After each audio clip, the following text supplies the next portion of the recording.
News reports are circulating out of Reuters that Sony is in talks with a view to purchasing the Japanese media conglomerate Kadokawa, which has as part of its portfolio of subsidiaries some video game developers who are longtime allies of Nintendo. Included in these are Mario and Luigi Brothership developers Acquire and Spike Chunsoft, who have been very, very long-time Nintendo allies, not just on Pokemon titles like the Pokemon Mystery Dungeon games, but even midwifing titles like Cadence of Hyrule, Crypt of the Necrodancer with Brace Yourself Games in 2019. This is still yet to happen and may not happen, but if it did, it could be a major purchase for Sony, and for Nintendo, the consequences could be, well, I suppose I should say huge, but actually I think they're likely to be quite minor. So let's deep dive this news story in which I will explain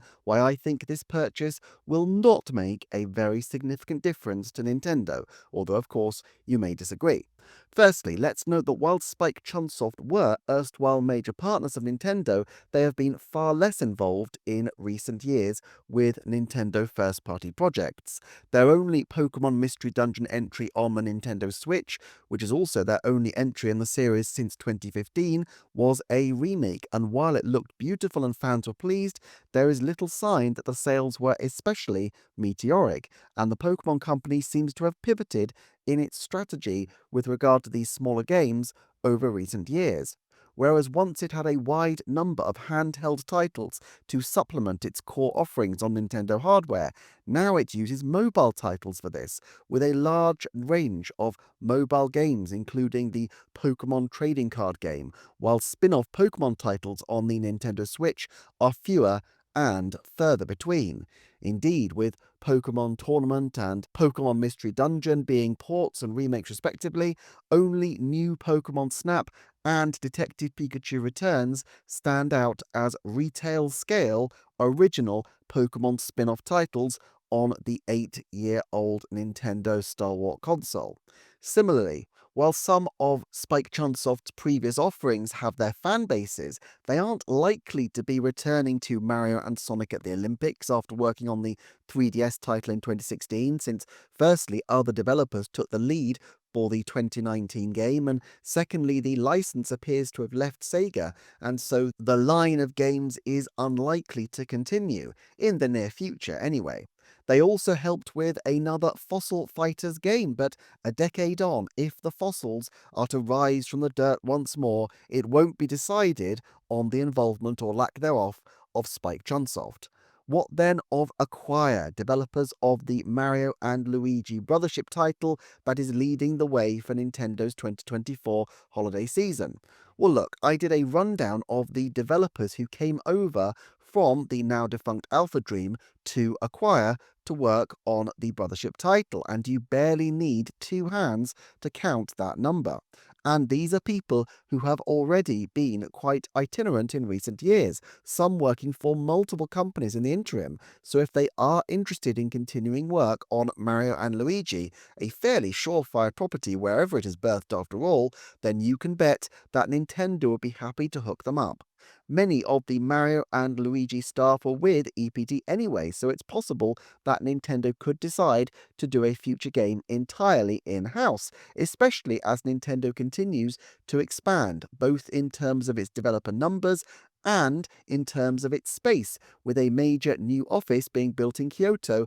to accommodate future development team expansions. That said, it's hard to imagine that Nintendo would want its core team spending a lot of time working on what is, in the scheme of things, a footnote in Mario's output, and so I would anticipate that Nintendo would hook up with another developer to help them out. The loss of Alpha Dream in October 2019 didn't seem to have significantly dented the progress of Mario and Luigi, as looking at the credits of Brothership, I recently noted that there were quite a lot of people whose prior credits were 2019 and 2020 games, so it seems very likely that the title was booted up into development around then.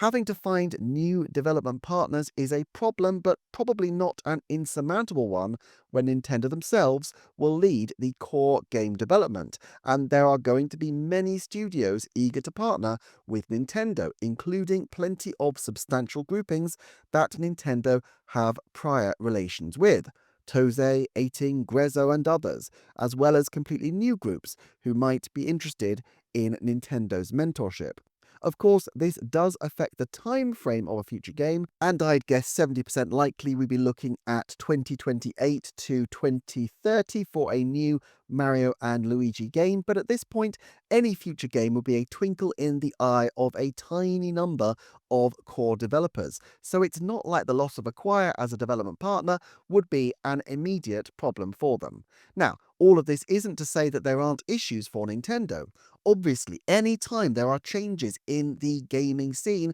it has knock-on effects, and Spike Chunsoft are a reliable partner with whom Nintendo have a strong track record of collaborations. But as Nintendo have so often observed, buying the company is not the same as buying the talent, and this is why Nintendo has often in the past been very wary of acquisitions. Sometimes, if there is a real tension about the potential loss of a group, they will step in, as they did when purchasing Next Level Games, when a number of its owners and directors were looking to sell their shares, potentially jeopardizing one of Nintendo's major Western studios in terms of future Nintendo collaborations. It is unlikely that Nintendo would interject themselves into Sony's dealings and try to peel off Acquire, for whom Mario and Luigi was a relatively minor piece of their overall business anyway, but they could just sit and wait until those developers more interested in a more red-capped philosophy of game design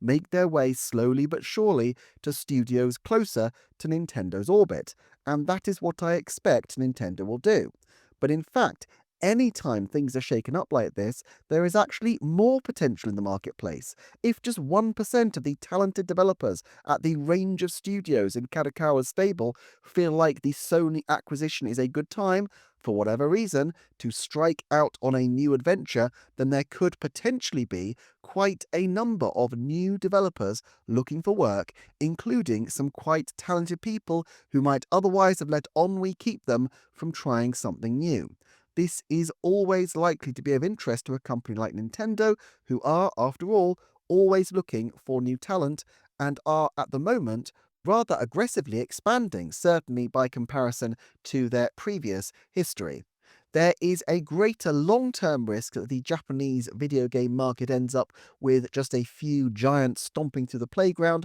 which distorts the market a little bit. Tencent and NetEase have led the stampede of Chinese corporations keen to buy up Japanese developers, but an August 2024 report suggests that this stampede has slowed to a gentle stroll in recent years, as the companies had not seen mega-hit games as a return on their investment. Meanwhile, the barriers to making games is lower than ever in some respects, with powerful technology in most people's pockets, and Nintendo has made great effort to cultivate attention in the indie space through its Nindies program and indie showcase presentations, as well as being exceptionally loyal to ongoing partners. Note that they could have acquired partners like Intelligent Systems, but the directors of those companies have doubtless done very well over the years from being independent and yet taking repeated contracts from Nintendo. Nintendo wants partnerships that last, and their approach is often very different from other large corporations. If the rich ecosystem of Japanese developers changes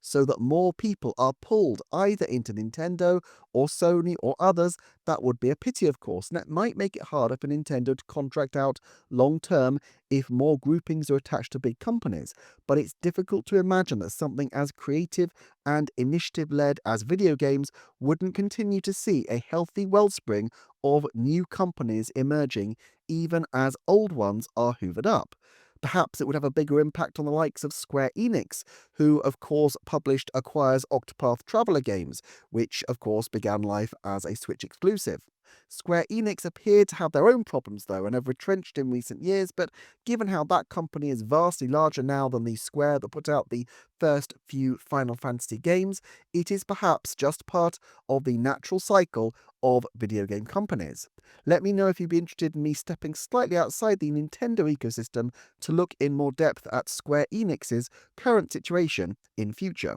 Also, do check out these videos zipping onto screen right now for more Nintendo forecasting. Thank you for liking, subscribing, commenting, sharing, and or checking out my Patreon, and I look forward to seeing you again soon for another Nintendo forecast.